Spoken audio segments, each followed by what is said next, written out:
El pedido para la repetición de las elecciones y la nulidad del proceso telemático fue de la Revolución Ciudadana, Pachakutik y Centro Democrático, aunque este último no tiene candidatos en esa circunscripción. La gente encargada del voto en el exterior evaluó eso y además de un informe que detalla el ataque cibernético que recibió el sistema y que según el documento habría afectado también el derecho de participación. Con esos argumentos, la Junta a la medianoche declaró nulo el proceso electoral en las 3 circunscripciones del exterior, Europa y Asia, Estados Unidos y Latinoamérica. El soporte financiero del especial régimen de seguridad social de las Fuerzas Armadas estuvo en riesgo por 2 razones. La deuda del Estado con el ISFA, que llegó en mayo del 2021 a los $605 millones y que porque hasta diciembre del 2022 se registró una salida máxima anticipada de oficiales y soldados que decidieron acogerse a la baja, accediendo a las prestaciones de la seguridad social militar.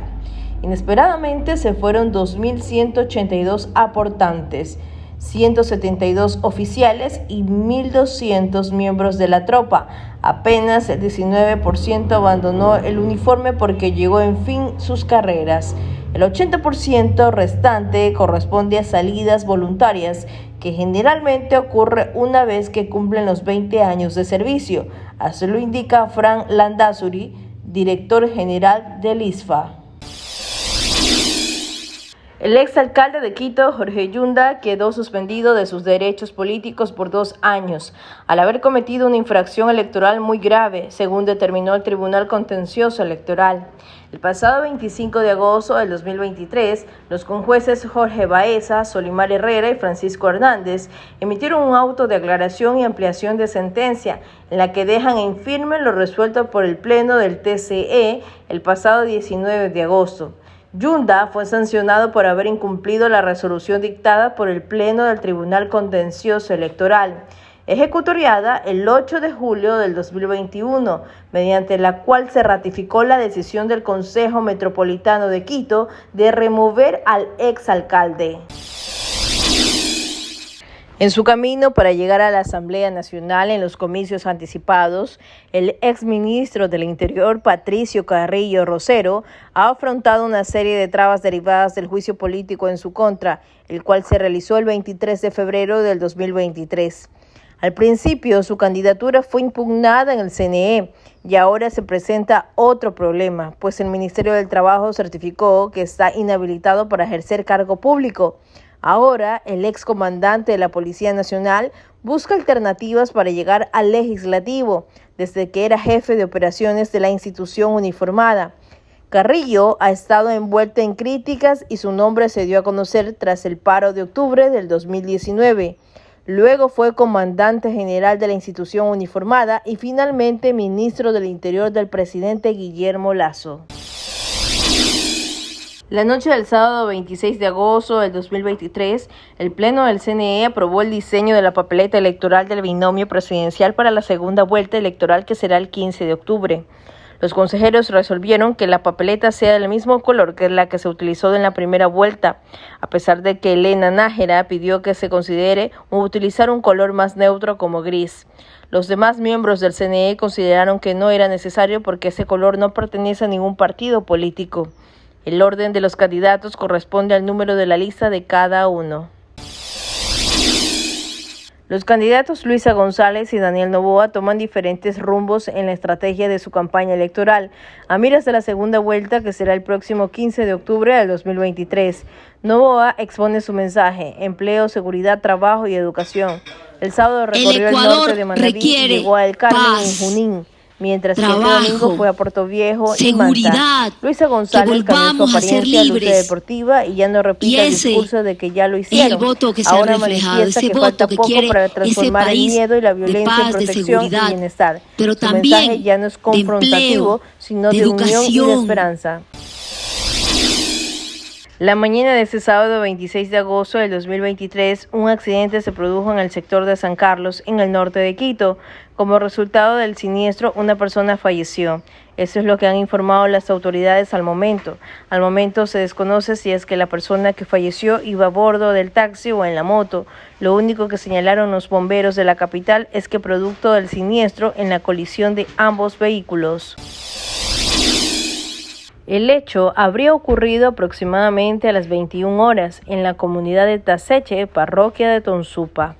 La servidora policial habría sido atacada por su pareja, quien habría utilizado la pistola de la fémina para apagarle la vida. Una vez que cometió el crimen, David R., el asesino, también se suicidó. Al escuchar las detonaciones del arma de fuego, moradores del sector alertaron a las autoridades. Cuando la Policía Nacional llegó a la escena del crimen, encontró a los dos cadáveres juntos sin vida. El hecho violento se suscitó en el sector del Mirador del Tamarindo, Cantón Balsar, provincia de Guayas. 6 personas fueron asesinadas tras ser acribilladas la madrugada de ese domingo 27 de agosto. Los atacantes se movilizaban en una motocicleta y un vehículo. De acuerdo a los reportes, el automotor recibió más de 100 impactos de bala. Los victimarios ejecutaron el crimen con una arma de corta de fusil. Las víctimas del ataque armado fueron 6 personas. 4 hombres y 2 mujeres, quienes supuestamente eran miembros de un grupo de delincuencia organizada. En la mañana de este lunes 28 de agosto del 2023, unos sujetos asaltaron en vivo al equipo de Televistazo, que se encontraba realizando un reporte sobre un robo. Esto habría ocurrido cerca del Hospital Mariana de Jesús en Guayaquil. Se puede observar cómo 3 asaltantes sustraen las pertenencias de uno de los integrantes del equipo, que se encontraba en la parte de atrás de una camioneta blanca. Por el momento, las autoridades no se han pronunciado al respecto, aunque se espera se puedan brindar más información con el pasar de las horas.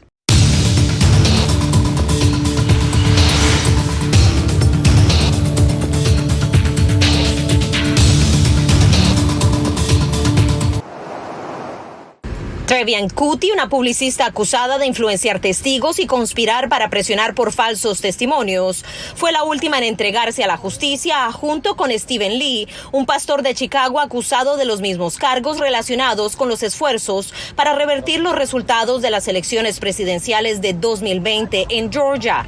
Ya todos los 19 acusados cumplieron con la orden de la fiscal Fannie Willis de presentarse ante la justicia y fueron procesados, incluido el expresidente de Estados Unidos, Donald Trump. Este es un momento histórico en Estados Unidos. Es la primera vez que se publica una fotografía del proceso policial de un expresidente acusado penalmente.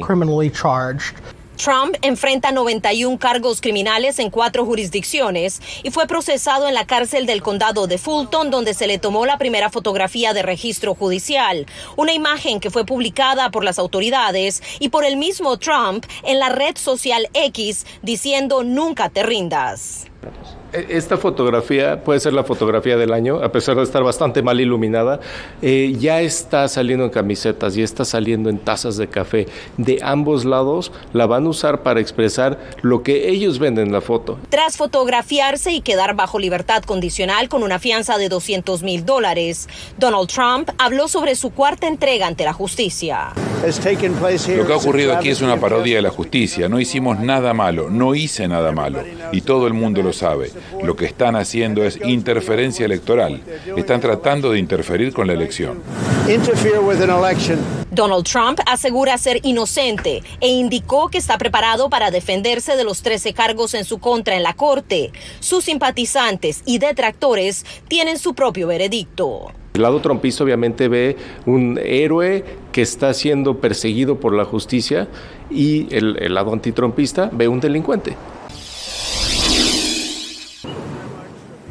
El expresidente Donald Trump fue puesto en libertad luego de pagar fianza y ser procesado en la cárcel de Fulton, en Georgia, por supuestamente interferir en las elecciones de 2020.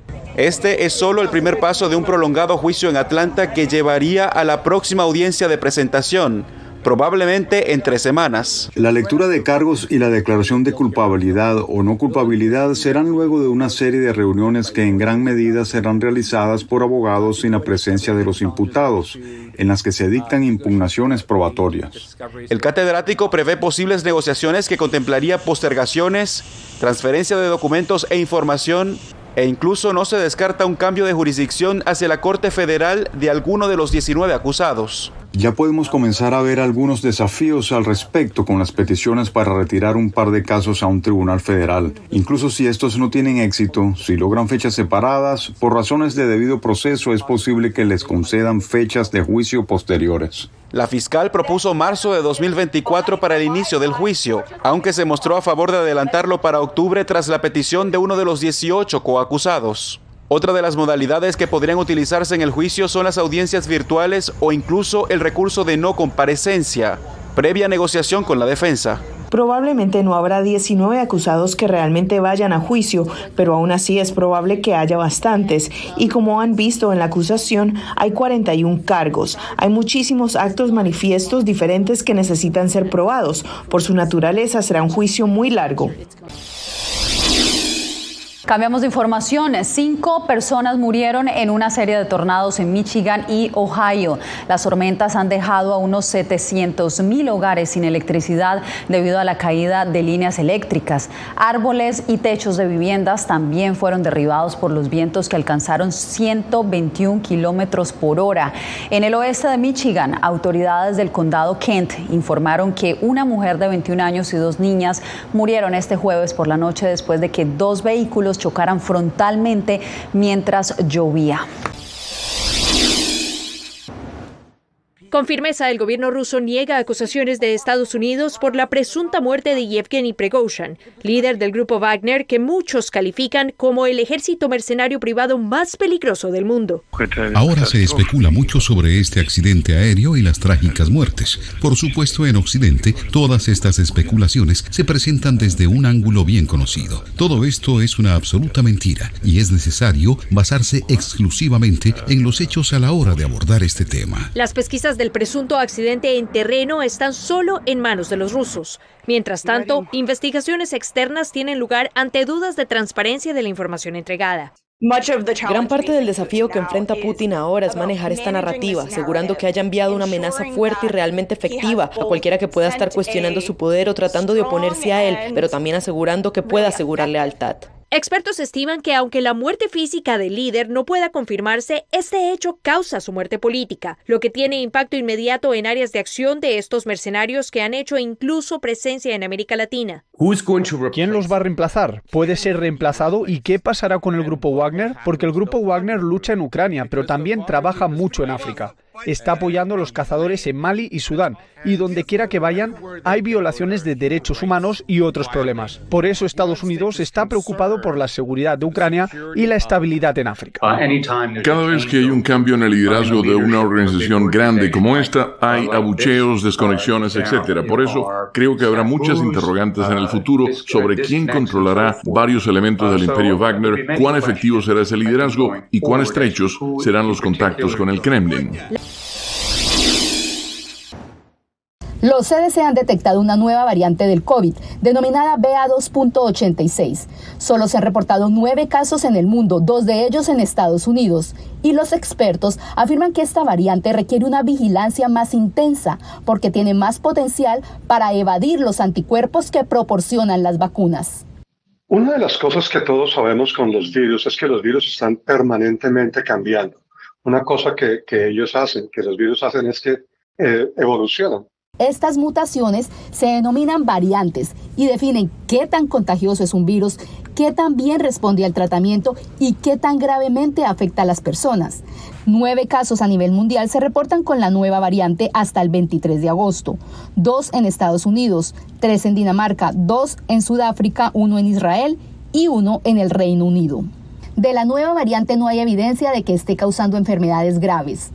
Tiene más fuerza para infectar personas que han tenido COVID-19 o que recibieron las vacunas. Las hospitalizaciones por COVID-19 a lo largo de Estados Unidos han aumentado durante las últimas semanas. Sin embargo, los datos de los Centros para el Control de la Prevención de Enfermedades, CDC, muestran que las tasas de admisión hospitalaria todavía se consideran bajas en Estados Unidos. Aún que están incrementándose los casos de hospitalización, los casos que se han complicado son mucho menos en comparación a años anteriores.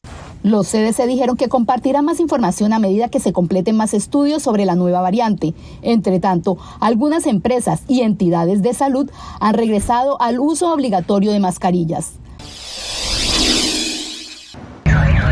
Trabajadores de la salud se movilizaron en distintas ciudades mexicanas en apoyo a un anestesiólogo que enfrenta cargos criminales por comprar fentanilo legal. Estamos pidiendo un proceso justo para nuestro compañero. Creemos que ha sido excesivo al actuar de la autoridad.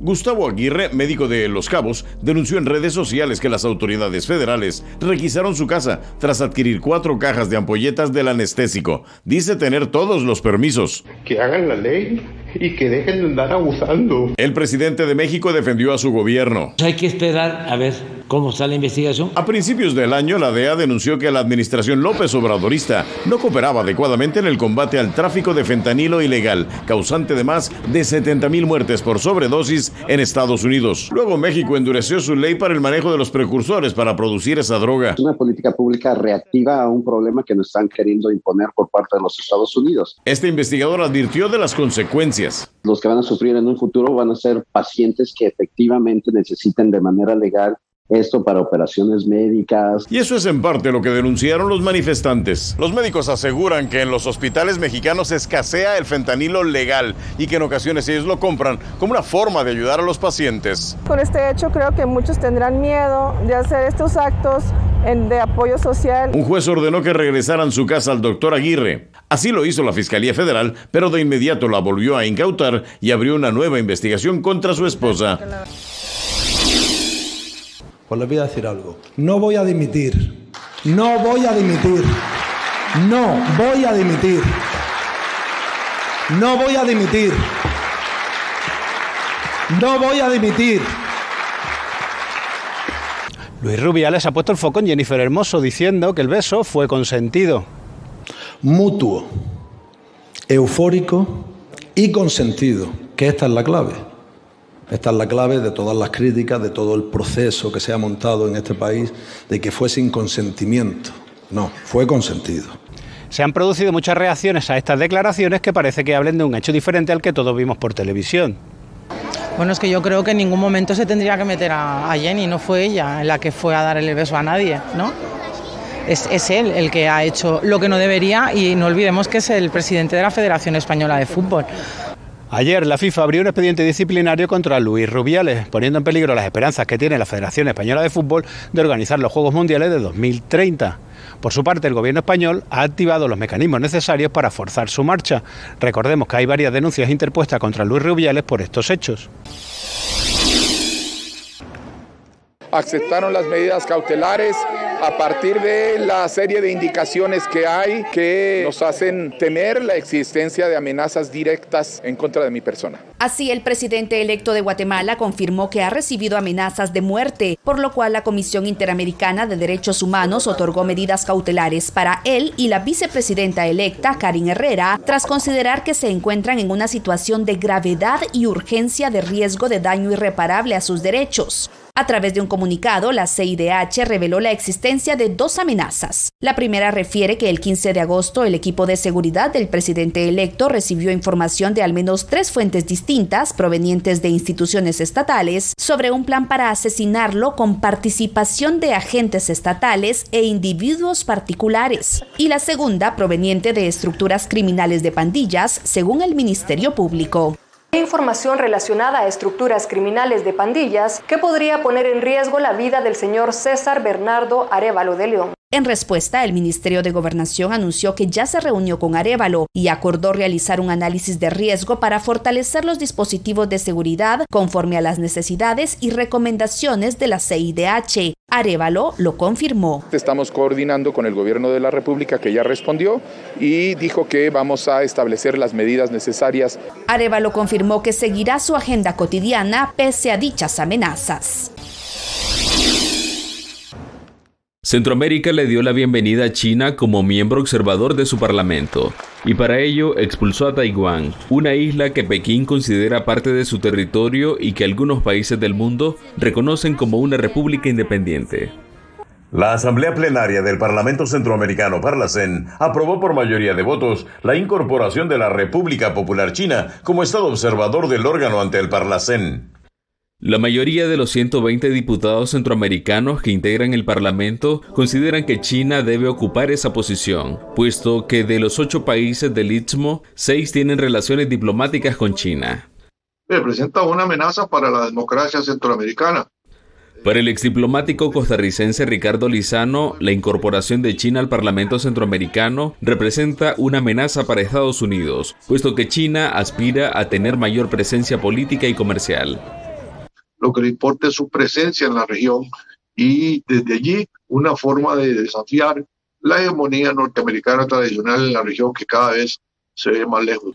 Guatemala y Belice son los únicos países de Centroamérica que mantienen relaciones con Taiwán. Analistas consideran que el presidente electo de Guatemala, Bernardo Arévalo, podría mantener las relaciones con Taiwán. Arévalo ha dicho que respetarán la alianza con Taiwán. Sin embargo, analistas consideran que el próximo paso de China podría ser su incorporación como observador en el sistema de integración centroamericana SICA. Quedan ustedes investidos y designados. Este Consejo Nacional Electoral es producto del más amplio consenso que se haya dado en la historia reciente de la República Bolivariana de Venezuela. De los 5 rectores principales del nuevo Consejo Nacional Electoral, 2 están sancionados por el Departamento del Tesoro de Estados Unidos. Se trata de Carlos Quintero, quien ya había formado parte del ente comicial, y del exdiputado oficialista Elvis Amoroso. Este último se desempeñó como Contralor de la República y es el autor de las inhabilitaciones a opositores, entre ellos la aspirante a la presidencia María Corina Machado. Que lo que el gobierno está haciendo con esto es dejar en claro que ellos quieren seguir manteniendo el control sobre el sistema electoral y que no haya posibilidad de mejoras en ese sentido para bien. Entre los rectores suplentes del árbitro electoral figura el general Fabio Sabarce, excomandante de la Guardia Nacional, señalado de violación a los derechos humanos durante las protestas antigubernamentales y sobre quien también pesan sanciones de Estados Unidos y el Reino Unido. El nivel de compromiso que tienen los militares con el gobierno es altísimo, probablemente mayor que el de los civiles, aunque parezca mentira por ley. Las maniobras o las pretensiones de un CNE entregado al sistema será una de las tantas barreras que vamos a derrotar. El nuevo Consejo Nacional Electoral se encargará de organizar las presidenciales de 2024, que por ahora no tienen fecha exacta y para las que la oposición ha exigido garantías de transparencia.